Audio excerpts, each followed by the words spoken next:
How you doing, YouTube? Matt Massive Beer Reviews. Back with some mystery beers. Who doesn't want some mystery beers? I know this guy does. Courtesy of my boy. Ooh, okay. That one didn't hiss that much, and I'm telling you right now, that'd be a stout. Look at that finger. Dirt finger. This one comes courtesy of Max from Connecticut. He fucking dropped off a crazy, and by dropped off I mean he mailed. We haven't met in person yet. That will happen. Me and him and Steve are just going to crush some beers up there Connecticut way sooner rather than later. Anyway, he dropped off a big box of beers, and there was some crazy shit in there. And he sent some mystery beers because he's a good dude. And that, my friends, is motor oil. So apparently he's sending me fucking crazy motor oil beers. That does not suck. So yeah, I mean, from the get, it looks like a big, huge Imperial Stout. It pours super thick. It looks super dense, like thick with like 4 C's. And the head dissipated really quickly. I didn't give it all that much of a gentle pour. So I'm guessing 1, it's Imperial, and 2, there might be a little bit of barrel aging or adjunct going on because that head just didn't stick around all that long. So for the first part, we're off to a very Imperial Stout. I'm going to give it a whirl. Look at those legs. I mean, that's blue blocker action, just tinted amber across the board. So she's a big beer. Let's see if we can get a nose. I mean, it's got breakfast stout vibes to it because I'm getting like a big sugar component. I don't know whether that's maple or honey or some kind of added sugar, but it tastes something beyond a regular malt base. So right now in the nose, I'm leaning more kind of, I want to say maple, but it doesn't have that maple punch to it, but it's kind of getting there. There smells like there's a coffee component to it too. So it smells like a breakfast stout, like a coffee maple kind of breakfast stout thing going on. Yeah, I mean, I'd even go as far as to say there's some kind of like peanut butter component to it. So there's a nutty vibe, let's put it that way.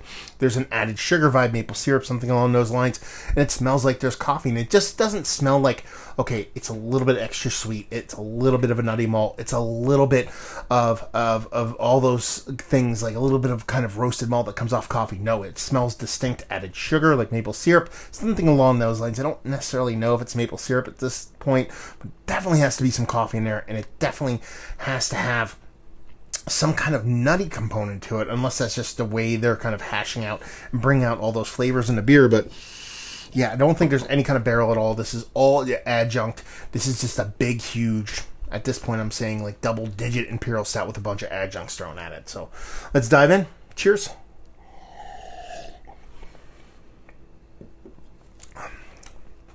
Wow, that's big. It's a little bit harsh too. It has a big bittering component to it. But that bittering component also leans heavily on like kind of a soft coffee vibe, and it leans heavily more on a peanut butter thing. I'm definitely getting a bigger peanut butter component off this than I thought I'd get based off of the nose. So I think this might be some kind of peanut butter beer. Knee-jerk reaction, I'm kind of thinking this might be, and again, just shot in the dark based off of just like randomness, this might be Imperial Gunner's Daughter. That's the kind of vibe I'm getting off this. Because I'm getting like a double digit, 11.3% Imperial Stout. Some kind of like lactose component. Like a milk stout. I don't think it's vanilla. I think it's lactose. There's like this extra spice to it. But it's not like a chili pepper. It's not like a habanero thing. It's not getting hot each time I take a sip. It's just a big kind of spicy thing. Yeah, big, bold, rich, that nutty character.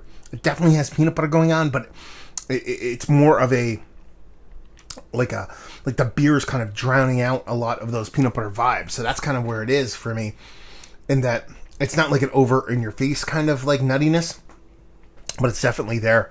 I still, no barrel aging whatsoever. I've never had Imperial Gunner's Daughter. Like base Gunner's Daughter is one of my favorite beers, especially in the more kind of dark, low ABV realm. I mean, you're talking about, what is it, 5 and change? Imperial Peanut Butter Milk Porter, I believe is what it is. And that beer is absolutely fantastic. It ticks all the boxes I want when it comes to kind of a dark beer. It's low ABV, but it drinks very, very big. That peanut butter shines really well. This one is much the same, but the peanut butter is much lesser.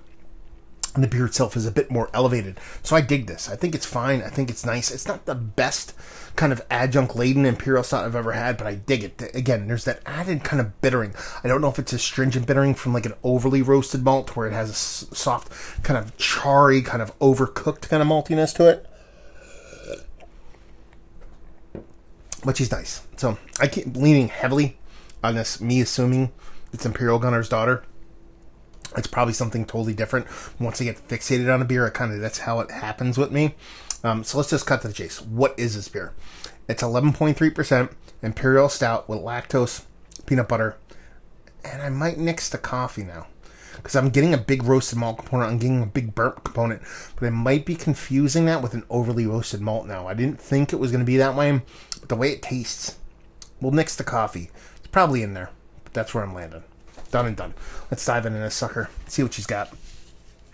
Yeah, I like this. I mean, like I said, it's not my favorite core 4 plus adjunct kind of imperial stout I've ever had, but I dig this. I like it. I think it's tasty. Let's see what this sucker is. Mystery beers abounding all over the place. Well, I'll tell you right now, it's not Imperial Gunner's Daughter because there's red involved. Okay, Treblad. It is a Mikkeller beer. It's an Imperial Stout with maple syrup and coffee.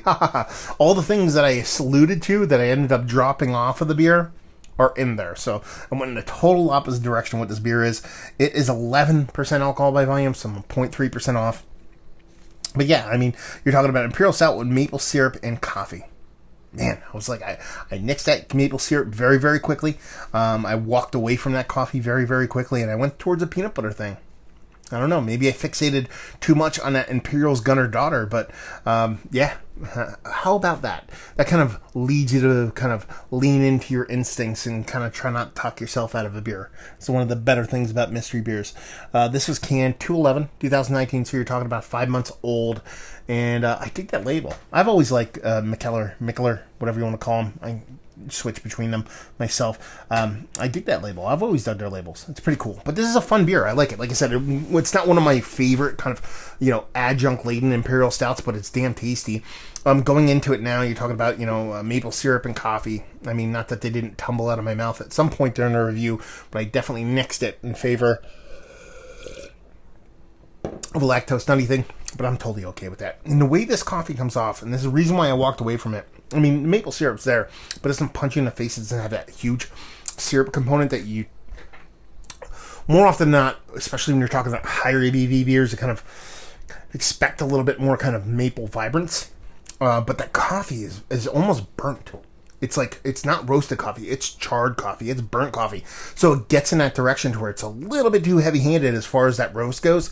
I kind of dig it, I like it, but it definitely led me down the path of kind of a more kind of like, the way kind of PB2, like the peanut butter thing kind of comes off in beer sometimes for me. That's why I went down the peanut butter road as opposed to the coffee road. But you know what? I'm okay with what I said. I'm totally fine with it. The words came out of my mouth. I was tossing it back between them all.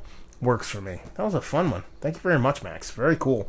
So there you go. Well, let's talk about it. It's one of the better Imperial Stout, adjunct-laden Imperial Stouts that I've had as of late. It's worthy of being in the conversation. Definitely eking up there. But like I said, there's ones that have done me a little bit better. Value and availability, it's Mikkeller, whatever you want to call it. I'm assuming this is probably like $8 a can. 4 packs are probably mid-20s, high 20s. Take that for what it's worth and leave you with, if you like what? Will you like this?